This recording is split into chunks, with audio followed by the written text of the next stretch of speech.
What makes people all over America break down and cry like this? Call 1-900-9099-CRY and hear it for yourself.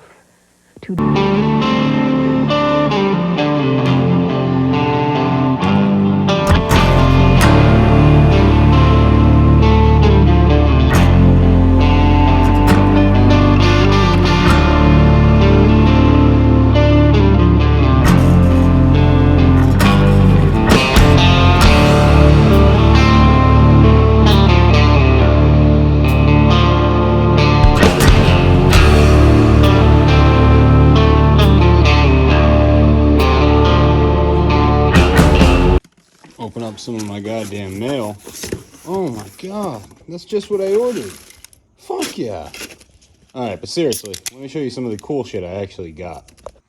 Alright, so springs are in. It's good to go. Prepare to fast forward! Preparing to fast forward. Fast forward! Fast forwarding, sir. Alright, so we skipped ahead a little bit. Maybe I'm cheating, but it appears that people just don't watch long-ass videos, so I'm not going to make long-ass videos. If you guys want to watch how to hang springs, like from nothing, there's a million videos out there. So let me show you basically where we're at and what we have to do to get to where we need to be. Alright, so obviously we hung the springs. We got the perches installed. So the blocks are shimmed 2 degrees, and then we have shims on top of that that push it a little more. We want this at 5 degrees. That way when it goes up in the transfer case, there isn't too much bind. Plates are on, blah, blah, blah. I mean, pretty much all this is good. We welded in the spring mounts and then a big, nasty DOM cross member right in the center to hold them together from counterflexing in the middle. I don't think it will, but the frame's pretty damn good. On top of that, we put the shocks back in, welded in a 3-bolt from Skies. Toppers, cut the top right off, so that way we can lay all the plastic on the inside. That's good. We loaded the whole front with diamond plate just to keep water restriction out of it, because usually when you're bashing through, it's not necessarily the front, it's right down here. But I have to get a different steering ram because the lines, you'll see, interfere with me putting the plate on. But we need a new steering ram anyway. 1.5 is not enough to power these tires through the muck and all the bullshit. So let's get on to this guy right in the center. The thing that holds that big nasty NP200.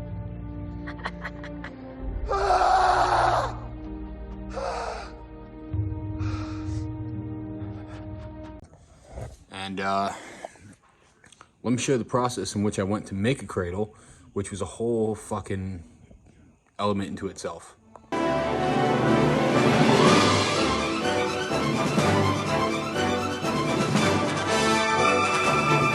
So we're gonna make the cradle for the transfer case real quick, and the probably the most redneck fucking tube notcher you ever seen in your life. Now Bally, B-A-L-E-I-G-H, sells a pretty decent tube notcher setup, but we don't have that tube notcher setup. So basically you just get yourself a good old-fashioned cast iron drill press, and then you weld yourself a small vise to that, completely ruining the tabletop of the old vise. You can run a standard tooth like a bimetal. They work okay. But there's these two, the diamond ones, and you just take all the fucking drill inserts out of them. And you just... and you're good to go. Just make sure you run plenty of... hold on. Coolant. Oh, look at this. Rash. Somebody gave me the mati. Put some Windex. Oh, God, please, please. On it, and you'll be good. So there's 4 pieces to do right now, and we'll see how many more are gonna go.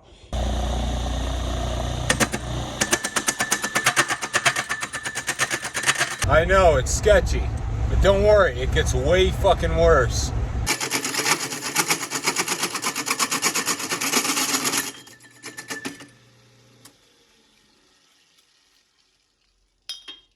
All right, cool. That's 2 for 2. I have 3 done so far. I'm gonna just figure out. Fuck! I didn't even lag this thing to the floor. I'm gonna figure out how straight and true, doubtfully, I made these guys. They're both notched up. I mean, that's pretty fucking solid. That's good enough to put a nice strong bead on there. And the tops are pretty fucking level. They're pretty fucking even. God damn, this is actually working. Nice. I like it when things kind of just half-ass their way into working. Severely retarded? Profoundly retarded. Beyond severe. People who do not speak, cannot dress themselves, do not toilet independently. Those people, shockingly enough, tend to do quite well.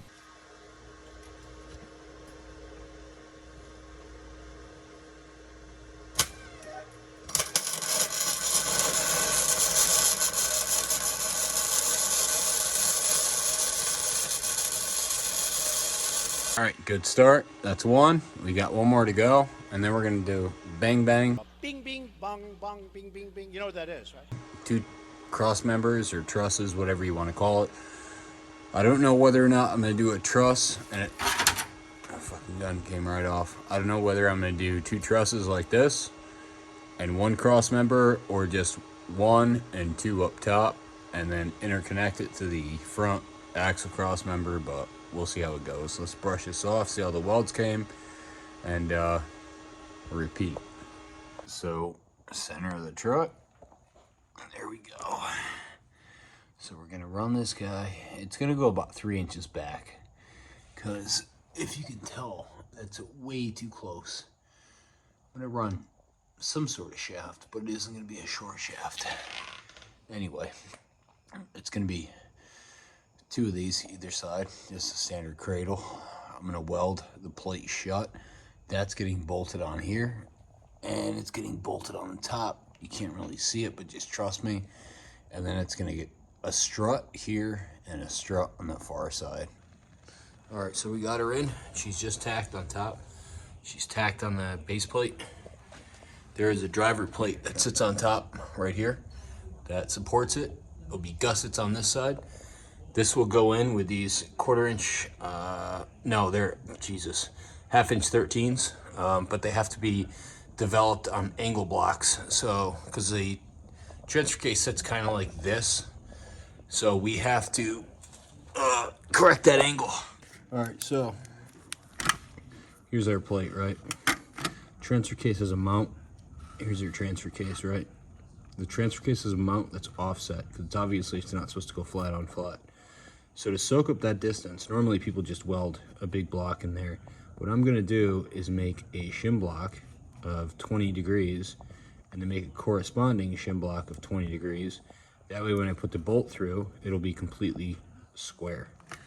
Here's the measurements, and let's get to making a block.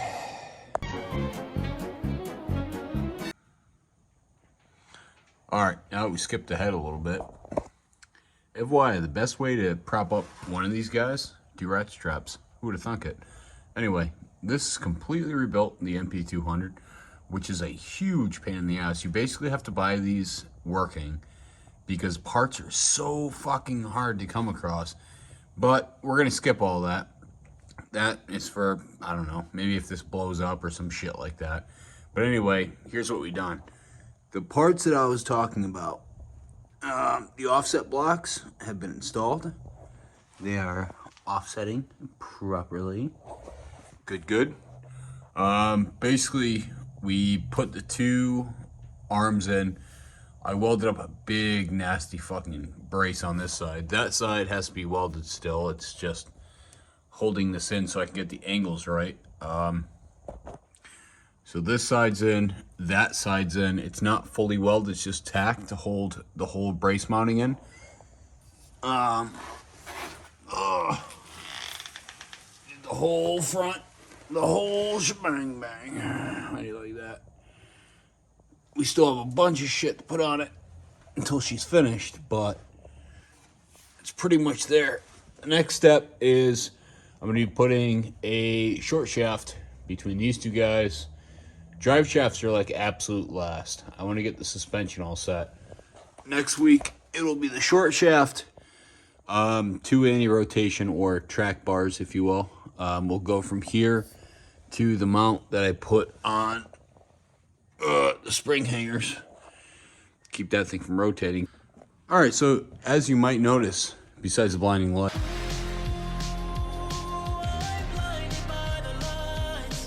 I've made a bit of a reduction on the Tahoe.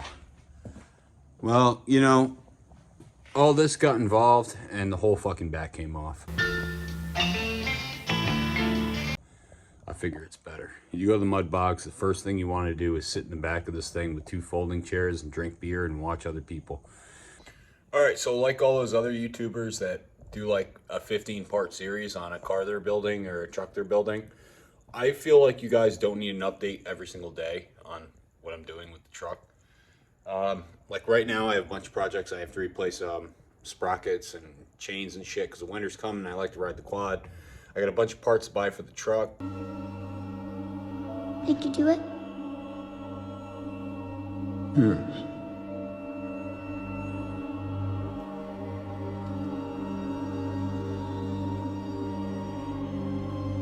What did it cost? Everything.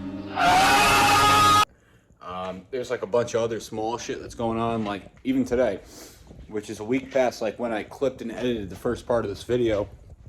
We're doing a roof line on this truck. I don't know if you can see it, but we're putting an edge line on here. Everything's stripped out of this. Sorry, I'm doing this video reverse, so it's kind of hard.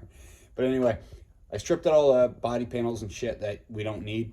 I put a like filler neck in here. I'm running the aluminum lines into the radiator today. Welded a bunch of shit.